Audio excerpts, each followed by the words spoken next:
ఓం నమో భగవతే శ్రీ రమణాయ. చాలా సంతోషం నాయన.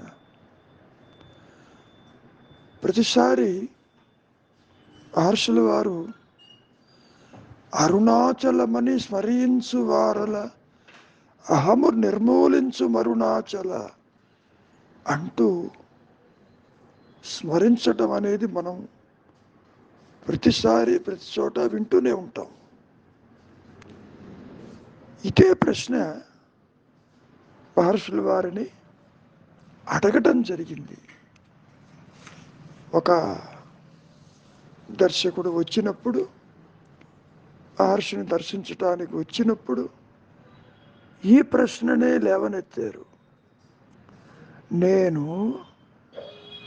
అరుణాచలేశ్వరుణ్ణి ఎన్ని మారులో స్మరించాను, కానీ నేను ముక్తుణ్ణి కాలేదేమి అంటూ ప్రశ్నించాడు. ఇక్కడ స్మరించినంత మాత్రాన ఇది అదృశ్యమవుతుందా? అసలు ముక్తి అంటే ఏమిటి? స్వరూప జ్ఞానము ఈ స్మరించటంతో ఏమైనా సంబంధం ఉన్నదా? దానికి మహర్షులు వారు దృష్టి మారవలే అంతే అన్నారు. దృష్టి మారటం అంటే ఏమిటి? నీవు ప్రాపంచిక విషయ వాసనలతో కొట్టుమిట్టాడుతున్నావు. నీ దృష్టి దేహంతోనూ దేహాత్మ బుద్ధితోనూ బాహ్య ప్రపంచంగా ఉన్నది. అంతర్దృష్టిని ఏర్పరచుకో అంటే నీవు లోనికి చూడు. దృష్టి మారటము అంటే బాహ్య చింతన నీకు వద్దు. మరి ఒకవైపు అరుణాచలమని స్మరించు వారల అహము నిర్మూలించు మరుణాచల మరి అన్నారు కదా. దానికి మహర్షుల వారు శ్రీకృష్ణ పరమాత్మ అర్జునుడితో అన్న విషయం చెప్పుకొచ్చారు.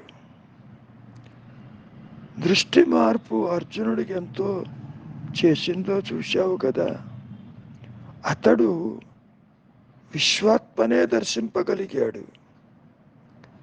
శ్రీకృష్ణుడు అన్నాడు, దేవతలకి యతులకి నా చిద్రూపాన్ని చూడ తపిస్తారు, వారి కోరికలను నేను తీర్చలేదు, కానీ నా ఆకృతిని చూడగలిగిన దివ్య దృష్టిని నీకిస్తున్నాను చూడు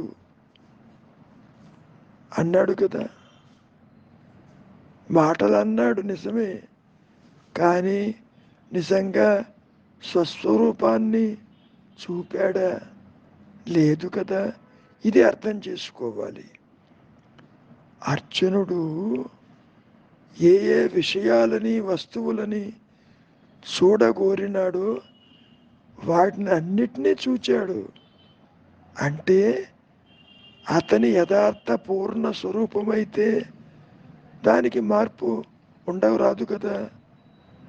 కాబట్టి అర్జునుడి కోరిక మేరకే చూచాడే తప్ప తన ఆత్మని దర్శింప చెయ్యలేదు అక్కడ. మరి ఇవన్నీ ఎక్కడ చూశాడు? తనలో ఉన్నదే చూచాడని మనం చెప్పుకోవచ్చు. అంటే ఇక్కడ అర్జునుడి దృష్టికి వారి ఉనికి ఆధారం కదా. ఎందరెందరినో చూశాడు అందులో. ఈ సందర్భంలో మహర్షుల వారు భక్తులకే అది లభిస్తుందన్నారు. ముఖ్యంగా మనం గ్రహించవలసింది, దృష్టి మారటం అంటే చూచే నేను ఇప్పుడు కూడా అది జ్ఞానమే. అంటే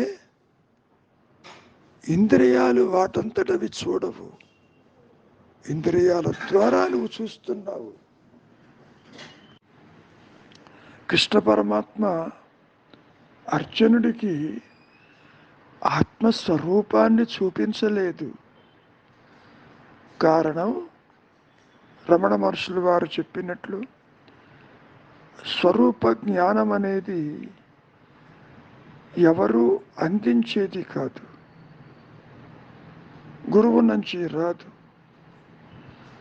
పవిత్ర గ్రంథాల్లో ఉండదు, ఆకాశం నుంచి ఊడిపడదు. మరి అర్జునుడు ఏం చూశాడు? తను ఎవరిని చూడదరిస్తే వాళ్ళందరినీ చూశాడే తప్ప ఆత్మని ఎక్కడ దర్శించాడు?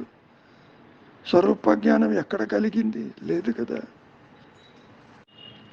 ముఖ్యంగా మనం గ్రహించవలసింది, ఇప్పుడు కూడా దేహాత్మబుద్ధితో గ్రహిస్తున్న వస్తు విషయాలు సాపేక్ష జ్ఞానంతోనే జరుగుతుంది.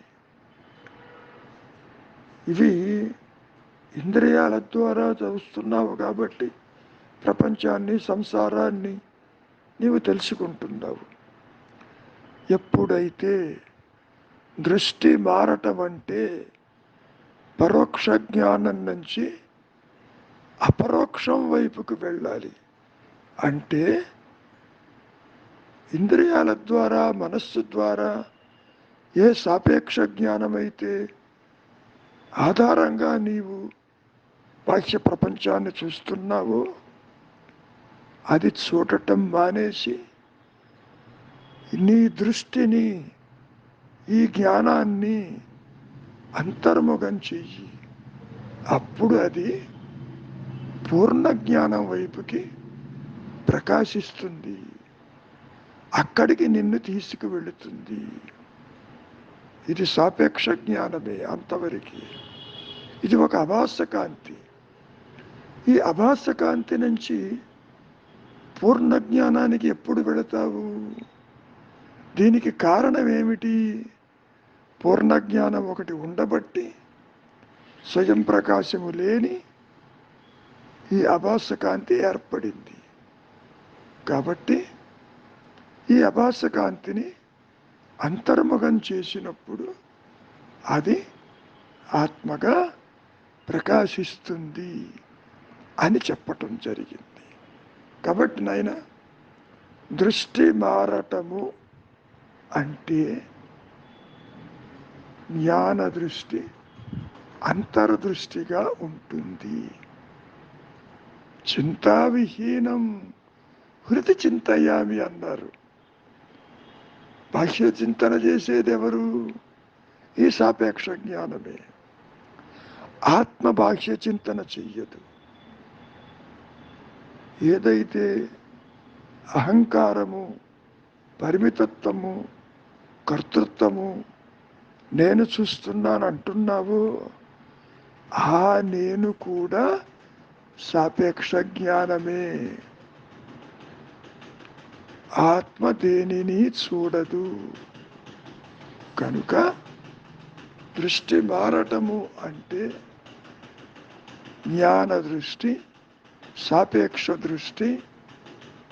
అది దేనిని దర్శించకపోతే, పరోక్షము కాకపోతే, నిశ్చలంగా ఉంటే ఆ సాపేక్షము తన మూలమైన పూర్ణ జ్ఞానంగా మిగిలిపోతుంది అనుగ్రహము చేత అని అర్థం. మంచిది. మౌనమే నీ సహజత్వం.